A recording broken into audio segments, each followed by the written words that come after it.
Ay. Baka naririnig niyo yung washing machine ko. Naglalaba ako. Hello sa inyong lahat. Ang gagawin ko ngayon is magkikilo ako ng luggage ko. Kasi hindi ko alam kung nasa tamang kilo pa ba yung ating luggage. Yung kalat ko sa bahay is over. Hindi pa ako nakapaglinis. Pero konti na lang. Makapaglinis na ako. Bumili ako ng bagong luggage na pang 20 kilos. Color pink. Hindi ko alam kung tama ba na pink yung binili ko, guys. Kasi maputik ang snow. Kapag hinila-hila mo yung luggage is makikita agad yung dumi. Well, anyway, kasi nakasale naman siya, kaya binili ko na. And hindi ko na ipapakita yung mga pasalubong at pinamili ko dahil nakaayos na silang lahat. And mga more on chocolate lang naman to. And konting anik-anik. Konti lang yung binili ko kasi meron din namang dala yung kapatid ko.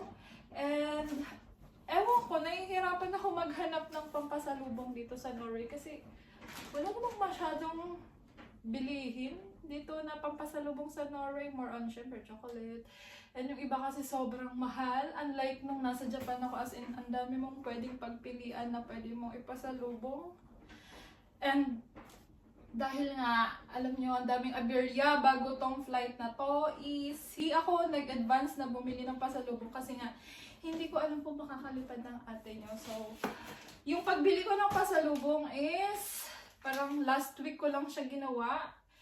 As in, siningit ko lang siya sa mga schedule ko, kaya, yun lang. And akala ko, 20 kilos lang yung luggage ko. Hindi pala guys, 30. Pero, feeling ko sakto lang to. 30 kilos to. Kasi Turkish Airlines yung aeroplano ko. So, yeah. Ito ang gagamitin kong pang kilo.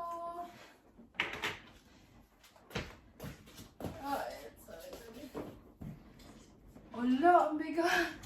Parang sobra ata ito sa 30. Wow.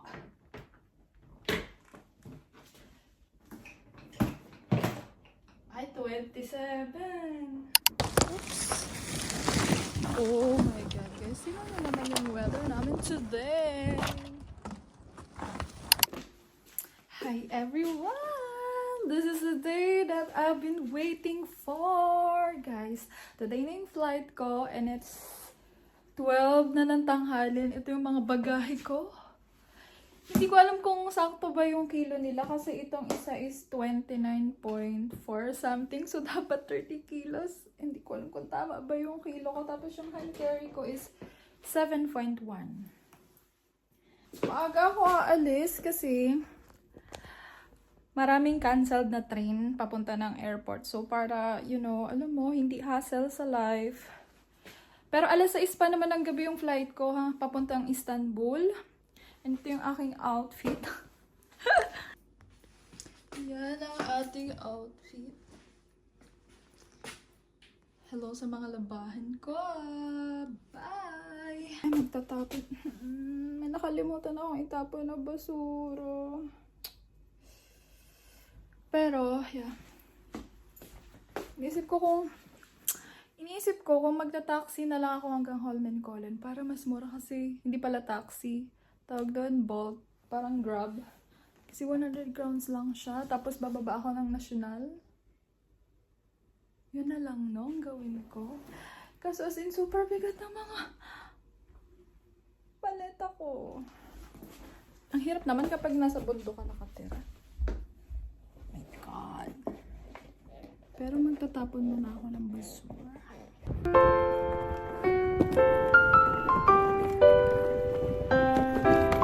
Guys! Nandito ako sa vessel. Nagpahatid ako sa usmam ko kasi alam niyo ba,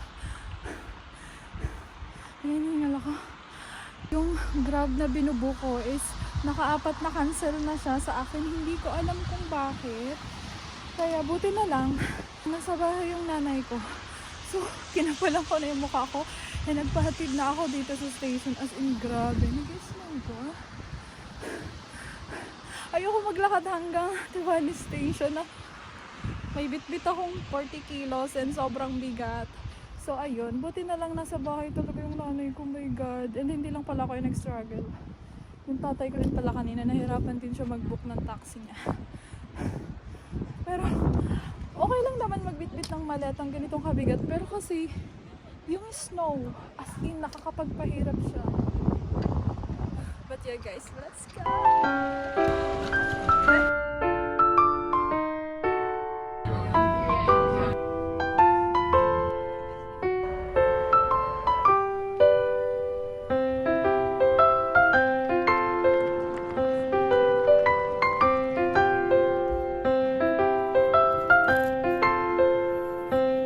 Guys, nandito na ako sa airport. Ay nako. Ayoko talaga magta-travel lang. May ganitong daladalang mabigat, my God. So, hindi ko naabutan yung tren. Namura lang yung ticket. So, sumakay ako ng express. Pero, I don't think na... For me, parang sayang lang na bumili ng express na ticket na ganun. Kasi parang hindi mo siya express. Parang normal na tren lang siya. Pero yeah, we have no choice. And guys, may migraine ako. Bayan siya. Oh. May migraine ako kanina pang umaga hanggang ngayon. Meron. Yun na nga, sumakay ako ng tren. Hindi ko mabuhat-buhat yung maleta ko dahil sobrang bigat. Buti na lang may mga gentlemen na Norwegian na nag-help sa amin kasi hindi ko talaga mapasok yung, hindi ko mabuhat yung maleta ko kasi sobrang bigat. Tapos may hagdan pa yung tren na sinakyan ko. Ah, buti na lang may mga angels tayo. But yeah, mag-check in na ako. Guys, ang pangit ng Turkish Airlines pala. Andito ako. Wala sila yung electronic na lalagyan ng mga sticker yung bagay. So mag-aantay ako na mag-open to. Gusto ko nang kumain. Nagugutom na ako.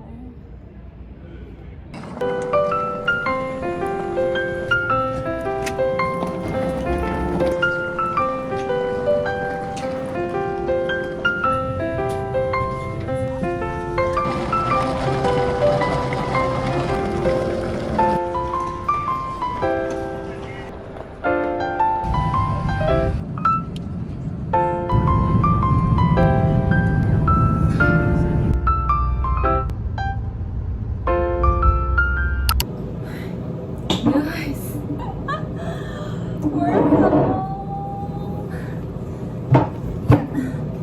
Guys, oh my God. Yung naririnig nyo ay aircon, but anyway, ang pagod ko guys. Guys, andito ako ngayon sa hotel.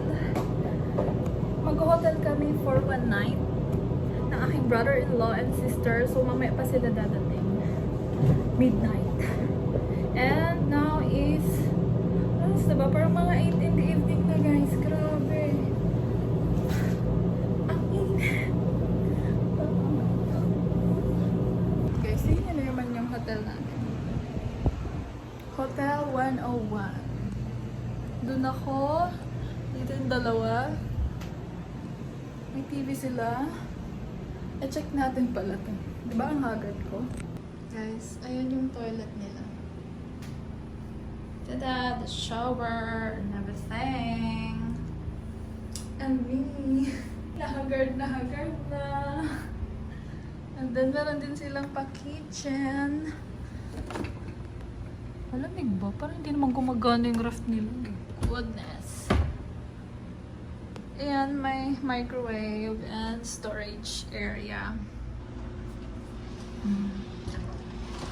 May pa-storage area sila.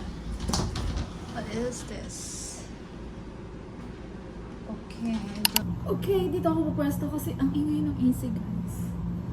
Ay my God!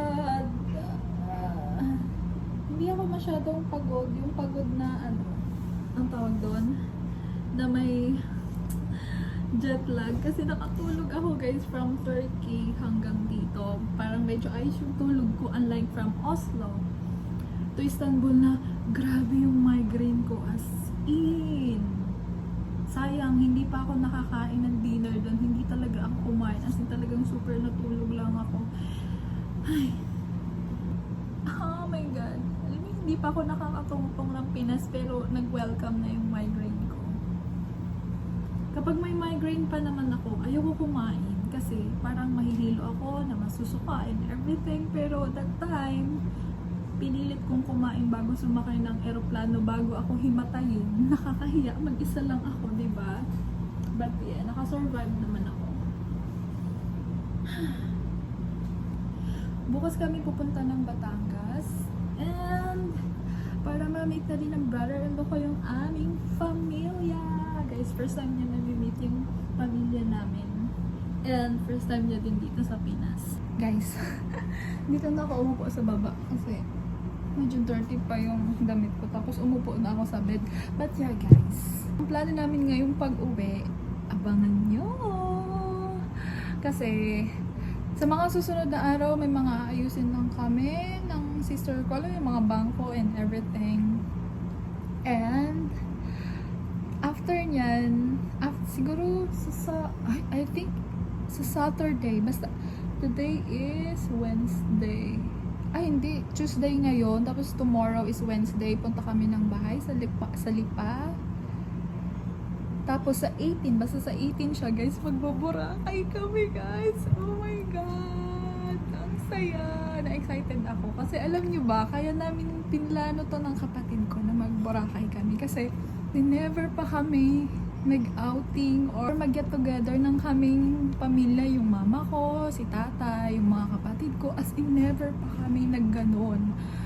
Siguro kaya hindi namin yung nagagawa kasi una, syempre nung mga bata pa kami, hindi pa namin afford or more on nakafocus kami sa trabaho. Tapos magkakahiwalay kami ni Ayan, lagi kaming nasa ibang bansa, as in never kami.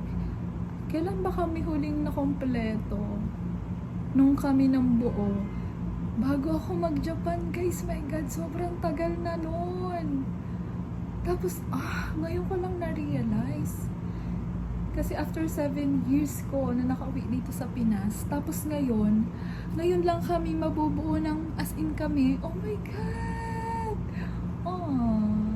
But yeah, guys. And one of the reason din, kaya pinush namin ng kapatid ko to na magbora din kami or alam nyo, ipasyal din namin yung mga parents namin kasi hindi pa na i-experience ng mama ko sumakay ng eroplano. So one of the reason is para ipa-experience sa mama ko kung ano ba yung feeling ng pagsakay sa eroplano and yung mga kapatid ko kasi syempre hindi pa naman namin i-afford na i-travel sila outside ng Pilipinas. Pero para at least lang ba ma-experience din nila kung paano sumakay ng aeroplano. Doon ako excited. Baka sabihin ng ibang nanonood dyan, kaya nakapag-Boracay kami or whatever. Kasi may kasama kaming apam. For your info guys, hindi siya gagastos ng kahit 5 dito sa travel na to dahil ayaw namin. Alam mo yun? Iba kasi yung mga Alemanya, basta. But kung iisipin nyo, kaya kami nakapag-asawa ng apam, yung kapatid ko is hindi. Hindi namin siya pinagastos ng kapatid ko. Kaming dalawa yung gumastos sa travel na to. Just to be clear and everything. But yeah, excited na ako. Pero bago yun, magpahinga muna ako, guys. Guys, nakikita nyo yan? Mall of Asia! Oh my God! Akala ko malayo lang siya dun sa hotel namin. Hindi pala, ayun na Ano yung Google Maps? Sabi niya 26 minutes walk daw, pero hindi. Scared kasi ako mag-walk, oy. Pero yeah, hindi tayo maalam dito sa Manila. Baka mawala si Monique ni. Nandito ako sa SM. Mall of Asia. Naghanap ako ng connector para sa charger namin ni brother-in-law. Hi guys! Just got home. It's 9 in the evening na ata. Magte-10 na. Bumili lang ako sa Ace Hardware nung Type-C na charger. Kasi wala tayo nun. Pinaka-importante. And then, naman ako sa Jollibee. Guys, first Jollibee after 7 years. Legit na Jollibee. Kasi yung Jollibee sa Milan is not so good. Dinner ko na to guys. Hindi pa ako kumakain. Bakit wala silang straw for the, for the drink?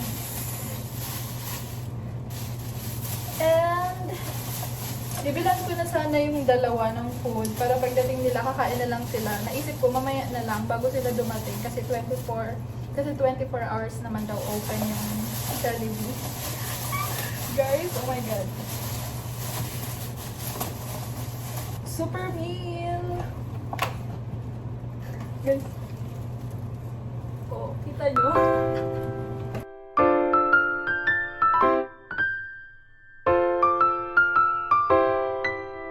Guys, good morning! We're back! Mag-11 in the morning na. Ayun pala ang liwanag. Kumakain kami ng Chicken Joy! Jollibee again! The original Chicken Joy of Manila. Nagwin. Pang tatlo ko na tong Jollibee. Ano? Jollibee lang yung kinain namin simula lang dumating kami. God. Yung isang luggage nila, na-lost guys, nawawala. Hindi nawawala o nawala or Hindi naiwan. siya nawala, hindi lang na-load sa airplane.